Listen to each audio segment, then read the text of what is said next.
Hey everyone, hope you guys are all doing okay. Let's talk about Dogecoin here. So this is the daily chart. You saw we attempted to have a breakout last night. It was pretty fun to stream with you guys. Look at that. We've already come back down. This is more of a pop than drop at the moment. What we want to see in the last 7 hours of this candle for today is we need it to close above the 20-day moving average, and we need it to close above this trend line right here. If we're unable to do that, you will see Dogecoin come all the way back down here to possibly like sub 15 cents again. So just be careful with it at the moment. If we're lucky, we'll be able to close above it and kind of make a move tomorrow.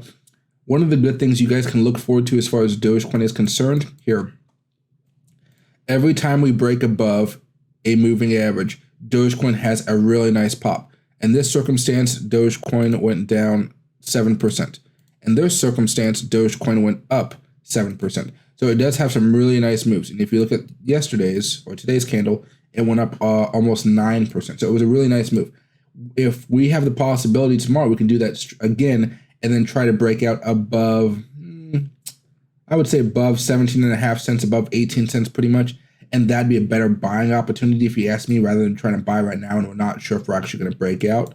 If we're able to close above the 20 and close above the trend line, you guys can buy. But again, we have another level of resistance smack dab right there. So take this as a cautious, trade at the moment. Let's zoom out here a little bit.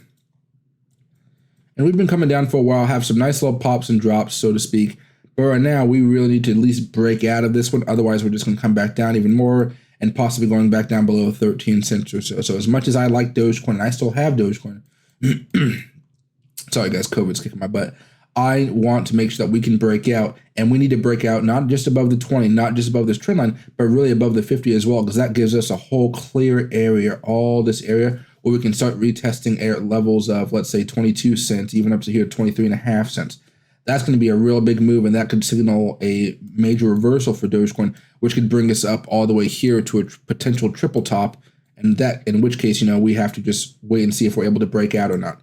And that triple top would be up here about 35 cents. And I know a lot of you guys would love to see Dogecoin back at 35 cents. But for now, if you were to look at this in simple terms, I like to think about Dogecoin being in this channel with a high of 35 and a low of 13.26. It's a really massive channel. The whole channel is right here. For the most part, guys, I'm just going to hold what I have. I'm not going to be adding to any more positions unless maybe we break out. But even then, I have enough Dogecoin. I don't feel like I need to be all in here. So be careful about how exposed you are in Dogecoin, but feel free to buy some if you haven't yet. This could be a reversal point for it. Talk to me nice.